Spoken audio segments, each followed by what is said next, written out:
Прямо зараз я їду навколо світу на велосипеді, і в цьому відео я рухатимусь від Ліми на північ Перу. Далеченько вже заїхав, але хочу ще далі.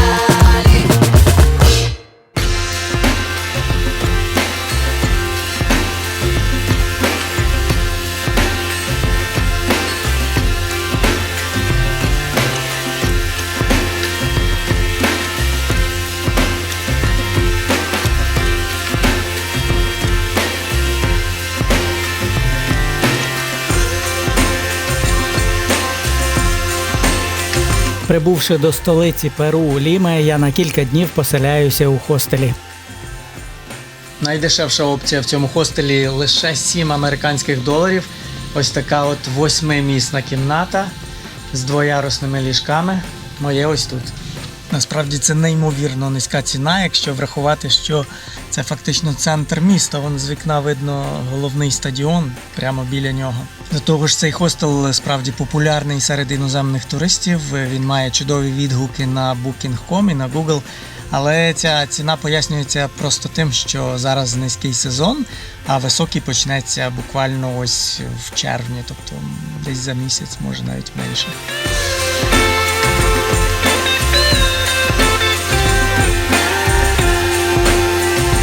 Як і зазвичай, зупиняючись у великих містах, я працюю над новим відео для мого каналу. Але, звісно, я знаходжу час і на знайомство з містом. Недільний ранок в столиці. Неймовірна тиша.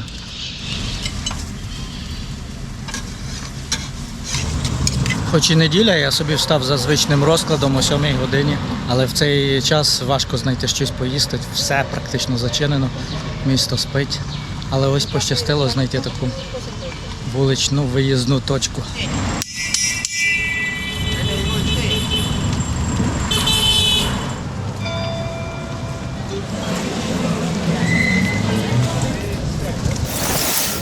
Ya no te vamos a vender por kilo, señora. Llévate un bolsón, una bolsa de mandarina sol. Dale aquí, dale 2 bolsas. Ліма – велетенський мегаполіс, другий в Південній Америці за кількістю населення і найбільше у світі іспаномовне місто. Заснована іспанськими конкістадорами 500 років тому, відразу як столиця Перу, вона швидко розрослася завдяки своєму стратегічному розташуванню між горами та океаном. Місто стало ключовим центром торгівлі. Через її порт проходили скарби з Анд і товари, що відправлялися до Іспанії. Крім того, тут зосередили церкву, університет і судові установи, що притягувало населення, інвестиції і стимулювало будівництво.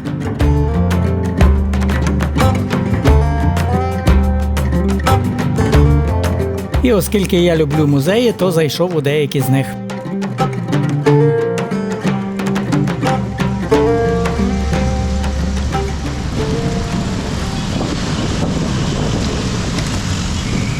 Ось і прийшов час рухатися далі, але перш ніж покинути Ліму, у мене ще є одна надзвичайно важлива справа. Ви пам'ятаєте Мілену, Рафаеля і Габріеля? Якщо ви слідкуєте за мною принаймні з 2020-го, то ви маєте пам'ятати. 5 років тому, під час моєї першої подорожі по Америці, в Перу мене зупинив ковід. Я встиг дістатися Ліми, не знаючи, як бути далі. І тут мені неймовірно пощастило знайти нових друзів, котрі, зрозумівши мою ситуацію, запросили карантинитися до себе. Історію про те, як я провів 2 фантастичні тижні з Рафаелем, Міленою та Габріелем у їхньому домі, ви можете подивитися на моєму каналі. Тож, звісно, потрапивши до Ліми знову, я не можу не побачитися з моїми друзями. Вони живуть зовсім в іншому кінці Ліми, далеко від хостела, в якому я жив. Тож зараз я просто переїхав в їх район, в сусідньому кварталі насправді. І поселився на одну ніч тут, щоб сьогодні зайти до них і зробити їм сюрприз насправді.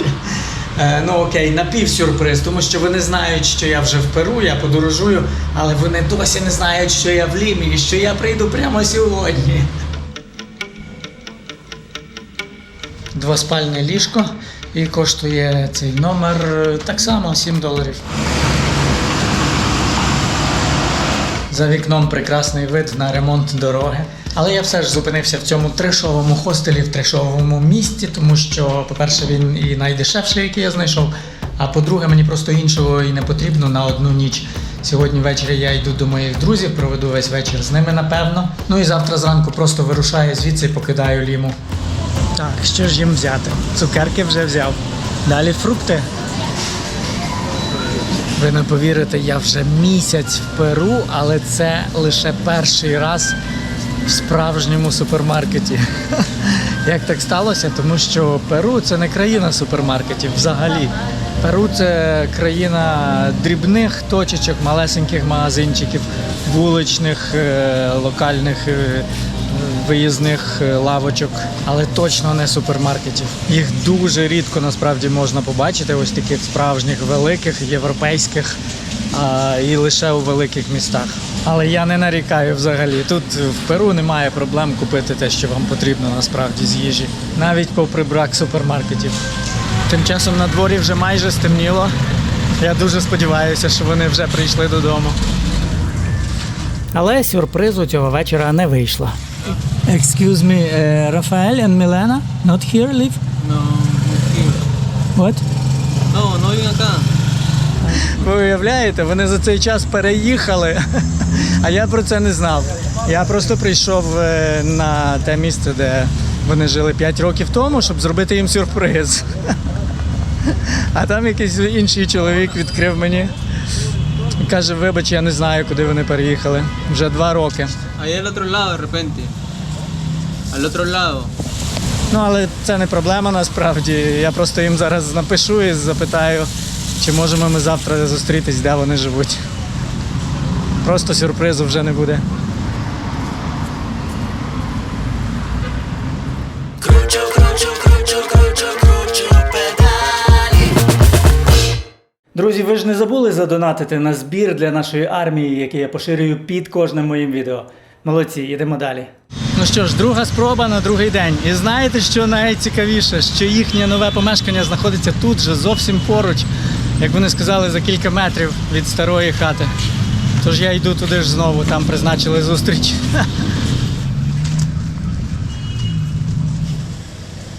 Ось саме в тому домі, в 2020-му, в березні, коли тільки почалась пандемія, все закрилось, весь світ закрився.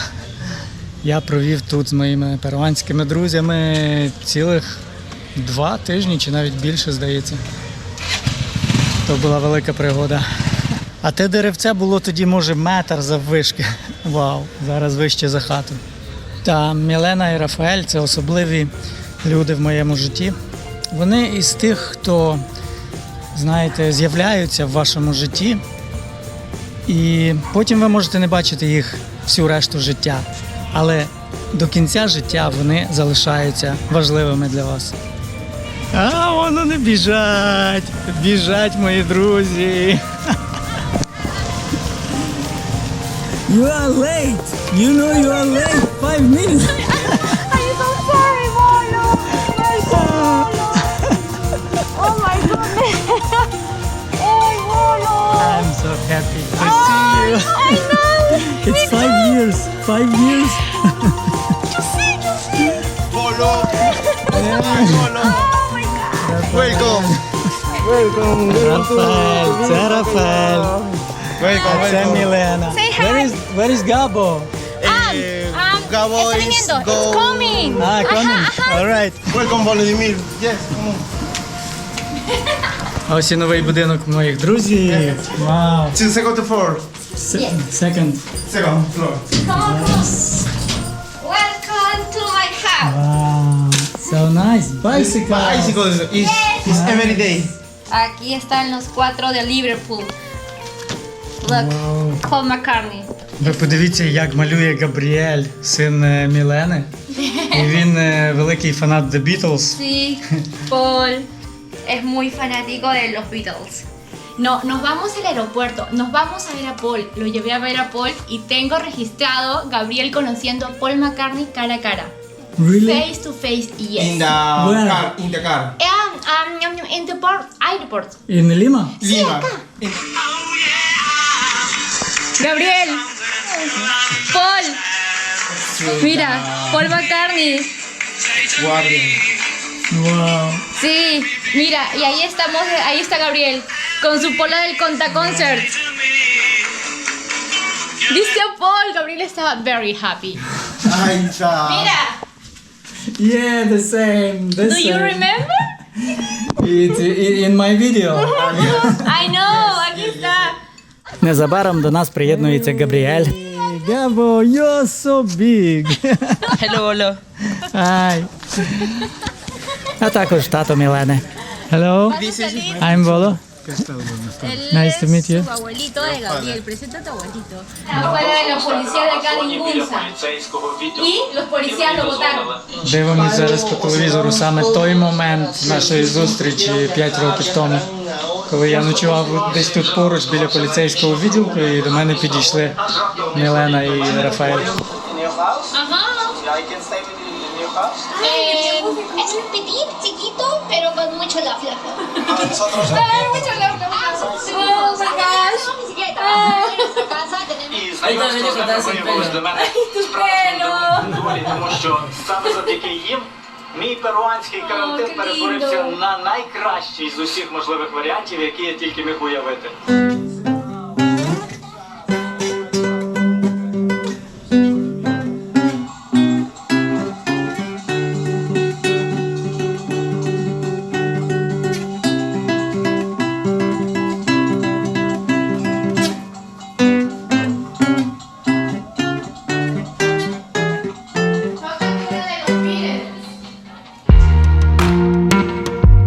Весь цей вечір ми провели разом, гуляючи по Лімі.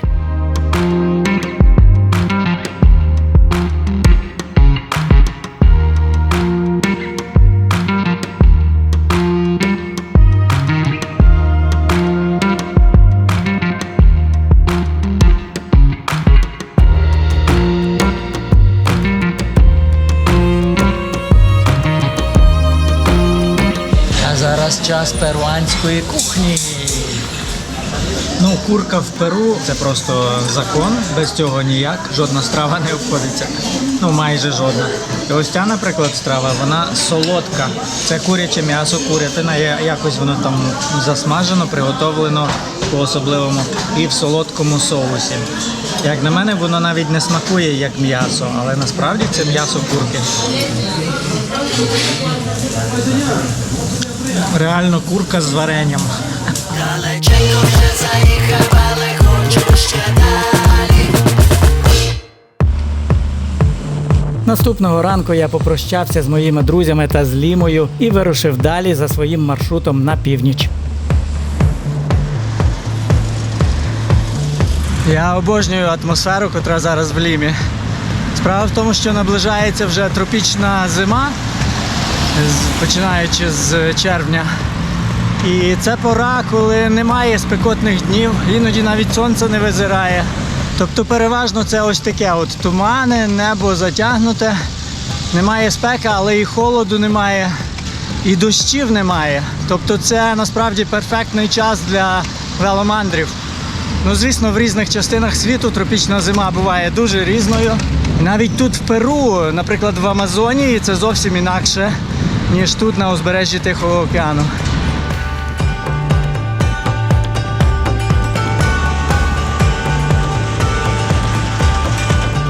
Минути всі передмістя столиці коштувало трохи нервів. Такі ділянки я дуже не люблю, проте зазвичай їх не можна оминути, покидаючи великі мегаполіси.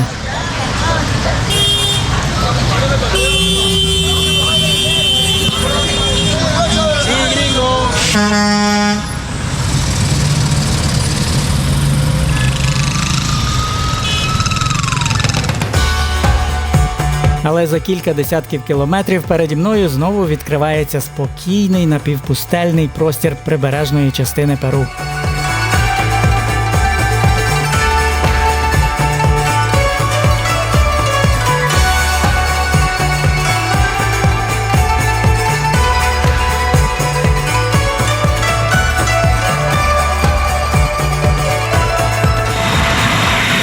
Якийсь чоловік приїхав поруч біля мене, почав їхати на мопеді, на мотоциклі. Каже, я тебе супроводжуватиму якийсь час, бо тут, каже, небезпечно. Я питаю, чому небезпечно? Каже, ну машини, люди. Я такий думаю, ну окей, якщо не хочеться, хай їде. What's your name? Su nombre? Nick. What? Nick. Rick? Nick. Нік? Нік.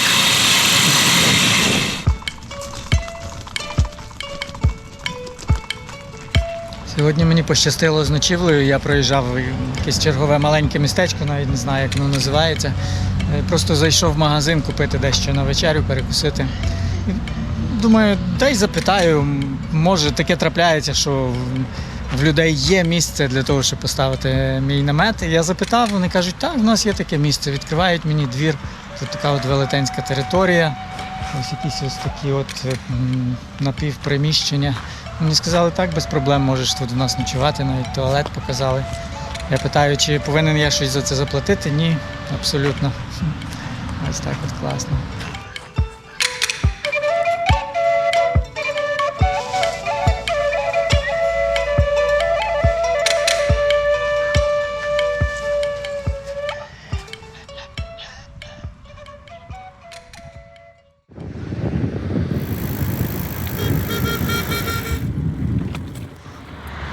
Гаразд, здається, я трошки поспішив з висновками щодо перфектності зимової пори тут, в пустельному Перу, для велоподорожей.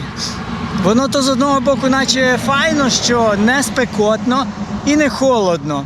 В середньому десь 20-22 щодня в день.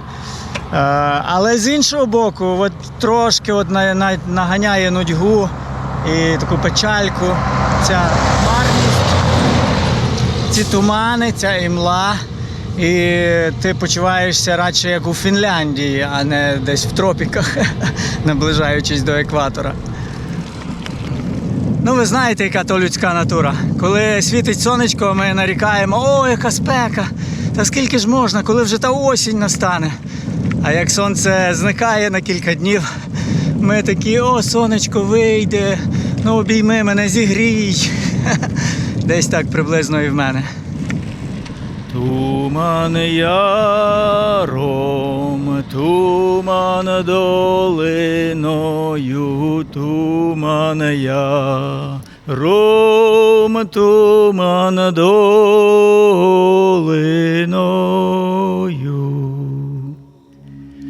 За туманом нічого не видно, за туманом нічого не видно,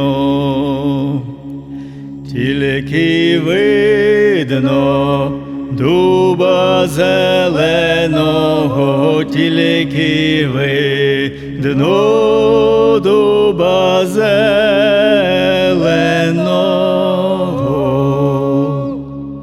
Під тим дубом криниця стояла, під тим дубом криниця стояла.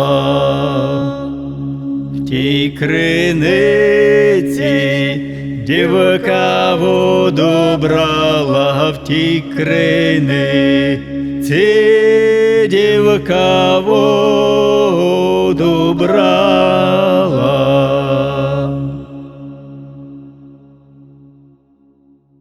Кручу, кручу, кручу, кручу, кручу педалі.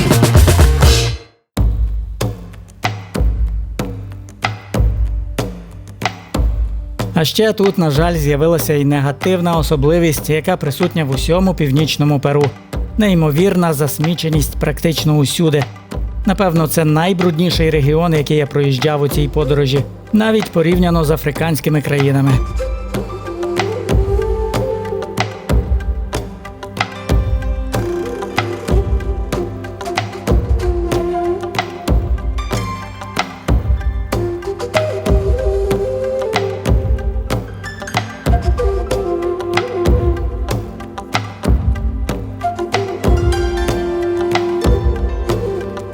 Звісно, як і раніше, час від часу у мене на шляху трапляються цікаві історичні місцини. адже Перу неймовірно багате на них.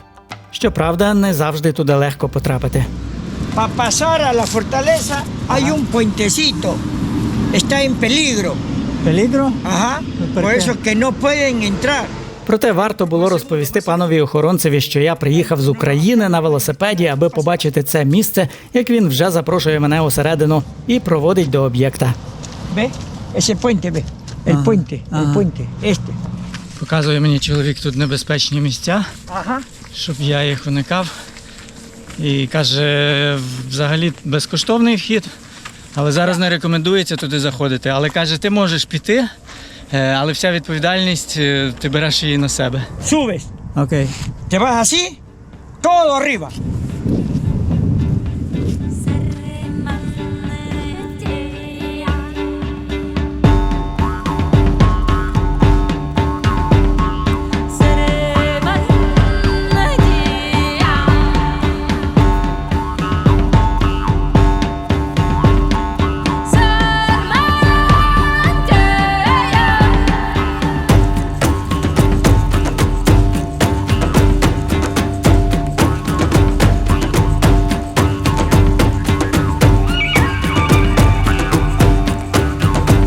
Неймовірно цікаве і атмосферне місце. На той час, коли це було збудовано, 15 століття, то була супермодернова, сучасна, мегапотужна фортеця, такий форпост. Збудували її люди Чиму, народ Чиму, який пізніше був завойований інками. Інки навіть вдосконалили цю фортецю, добудували трохи. І аж поки іспанці не прийшли і завоювали геть усіх тут.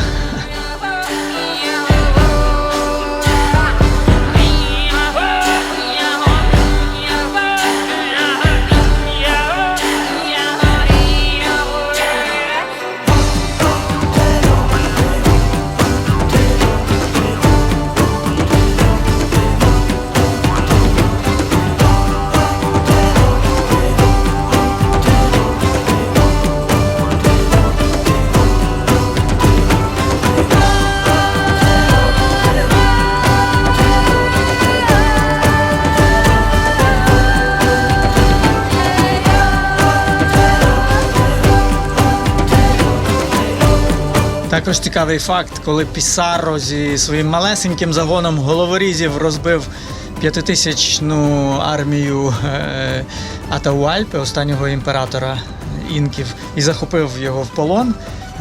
Він рухався далі на південь цим шляхом і зупинявся саме в цій фортеці разом з полоненим вождем інків. Літописець Пісарро описував цю фортецю як супервражаючу і могутню, і навіть схожу до середньовічних замків Європи.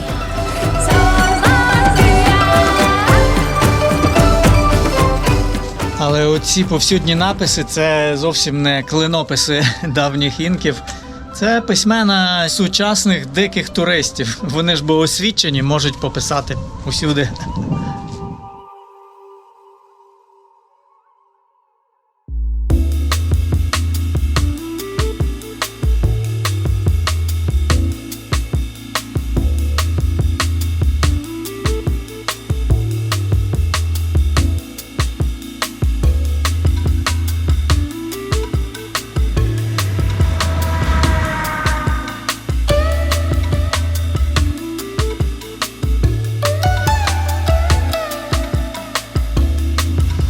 І такі моменти я теж люблю дуже.